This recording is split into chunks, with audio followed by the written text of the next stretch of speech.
Guys, welcome into my Bracketology 2.0 video. First bracket update here in the last month when it comes to college basketball.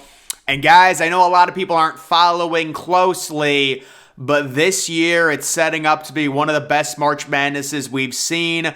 Honestly, just with the pure parity right now in college basketball, we could see all 4 1 seeds being out by the Sweet 16 or the Elite 8. There's really no dominant teams. I mean, certainly I think Houston is the number 1 overall team in college basketball. I know Purdue, they were ranked number 1. They lose to Rutgers. Just taking a look at the T-Rank, which is kind of the first thing I always look at. I just think it's like probably the best college basketball site. I've been using it 3 years now. You've got Houston, Tennessee, UCLA. UCLA had a win last night, I believe against USC, if I remember that correctly. UConn. Guys, UConn started off the season crazy. They've kind of struggled recently. Arizona, 14-1. The Pac-12 is so weak this year. Kansas, once again, 13-1. St. Mary's sitting at number 7 at 13-4. Very interesting. They have St. Mary's better than Gonzaga. Gonzaga is a little bit down this year. Purdue, who is the AP number 1, they are 14-1. They lose to Rutgers. They come back and get a big road win at Ohio State. Alabama. Do they have Alabama better on defense than offense? That surprises me. Ohio State at number 10. Typical Chris Holtmann loss yesterday. You cannot lose in conference home games. And Ohio State, they always do it with Holtmann. They throw it away. Guys, Rutgers, 150th on offense, number 3 defense. Honestly, Rutgers should have the number 1 defense. I'm sorry. They're at one point in their game yesterday against Maryland.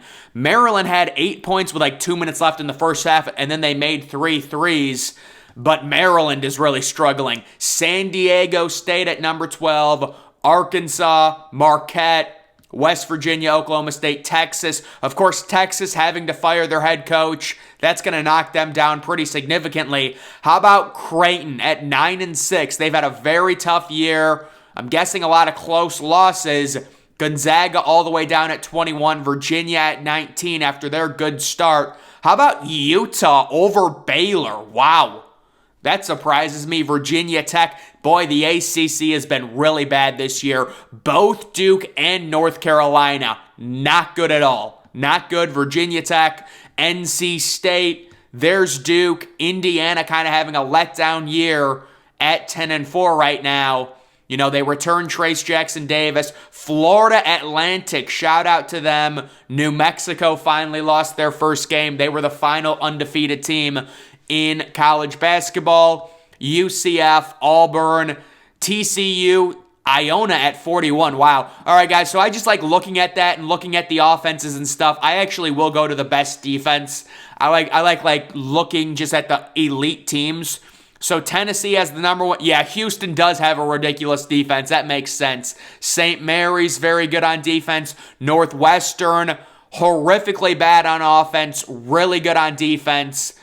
I like finding a team that's, like Southern Illinois or UTEP, 40th on defense, 331st on offense. That's a team that's not going to be in very many high-scoring games.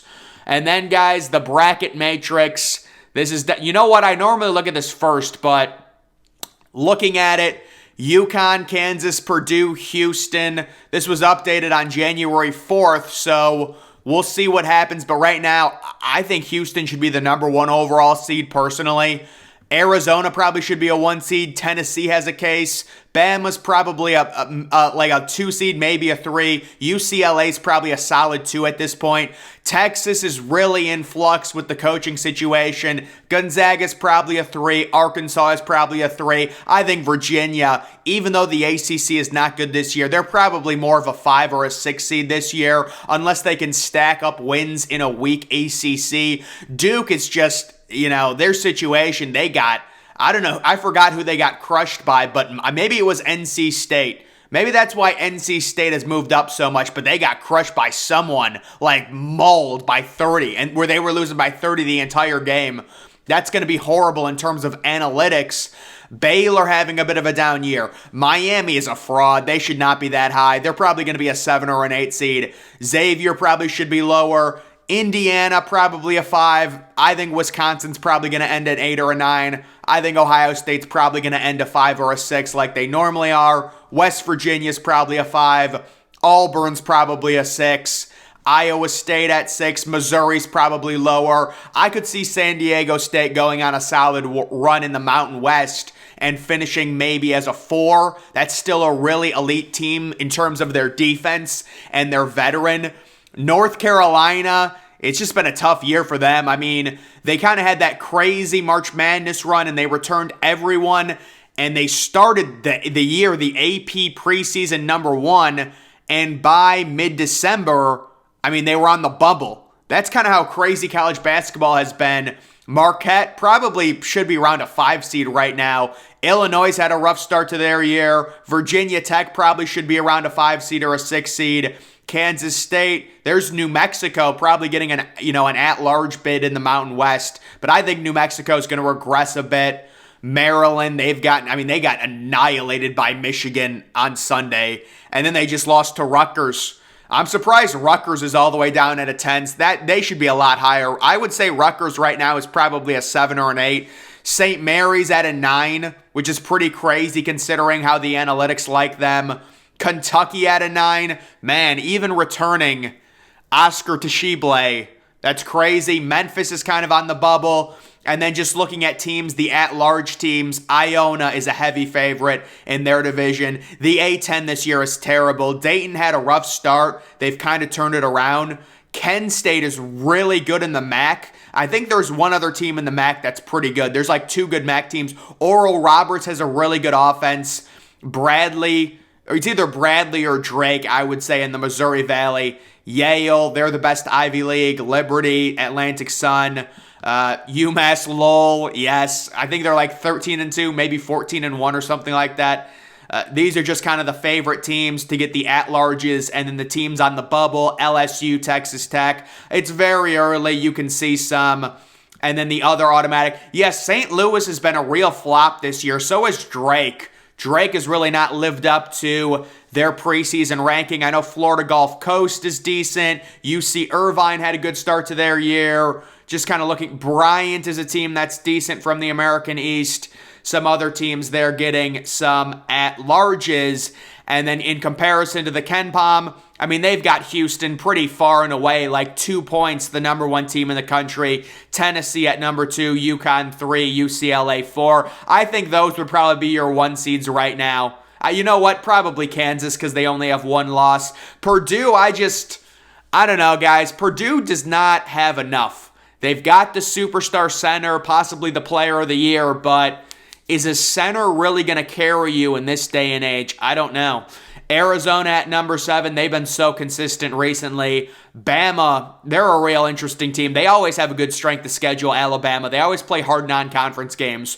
Arkansas at number 9, they've had a really solid kind of last few years in college basketball. Texas at 10, Ohio State, Virginia, there's Rutgers. I mean, the analytical rankings love Rutgers. They love St. Mary's. They love Marquette. They like Indiana at number 19, San Diego State at 21, Duke at 23, even after their bad losses. I think it's just due to the overall talent. And they did beat Ohio State at home. That's a solid win. But that's just kind of the overall gist of those rankings. You can see Illinois all the way down at number 40. Michigan at 45. You know, they're a team that they've kind of tried to rebound recently. They've won. I think they're 3-0 now in the Big Ten, but they had a brutal loss to like Central Michigan. I mean, you cannot lose games like that and make the tourney. But certainly if they have a good year in the Big Ten, they can still make it. Iowa's been a total flop in the Big Ten. I mean, just look at like Wisconsin at 47. They're 11-2. They just don't have the offense. Mississippi State is another team that was a total fraud. I knew they were a fraud, and now they're starting to lose games. Miami as well. I think Miami's ranked like 14th in terms of the AP poll, but you can really weed out some of these teams just by looking at the actual metrics of them. So just look at Kent State, really good MAC team. 68th in the country. They are. Iona's really good.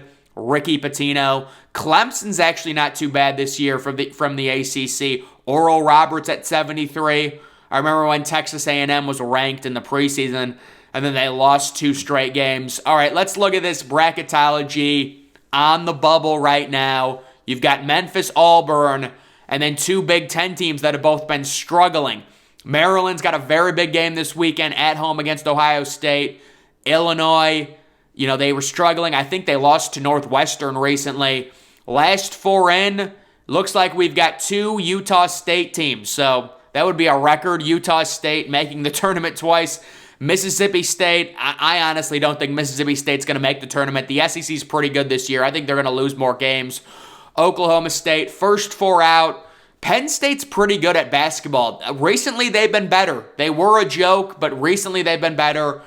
Oklahoma and NC State should be in. Oh, yeah, NC State should be in the tournament. Arizona State, I know they've kind of stacked up a few wins. And then LSU, Texas Tech, Northwestern, and UCF looking in, on the outside looking in. Looking at the number 1 seeds, they've got Kansas, Arizona. That's because both of those teams only have 1 loss. It's understandable right now. They've got Houston as a 2. That's crazy to me. UCLA as a 2. That's probably fair. Bama as a 1. Wow. I don't know I guess they're projecting Alabama to win the SEC then. This is Lunardi. But normally Lunardi is like right now updated. I don't know how you could have Alabama over Houston. Maybe their BPI, ESPN's BPI says it.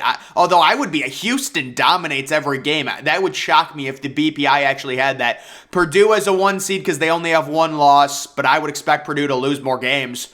And then you've got Tennessee as a 2 seed and UConn, who I would probably consider them a 1 seed as well, as a 2 seed right there. And then the conferences, the Big 10, the Big 12, they're always, the Big 10 is a little bit down this year for sure, but they're still going to have the overall depth to get a lot of teams in. The Big 12 is always a gauntlet. The SEC has really upped their basketball play in recent years. The ACC is a joke this year because Duke and North Carolina are just flopping like crazy in terms of everyone thought they were going to be better.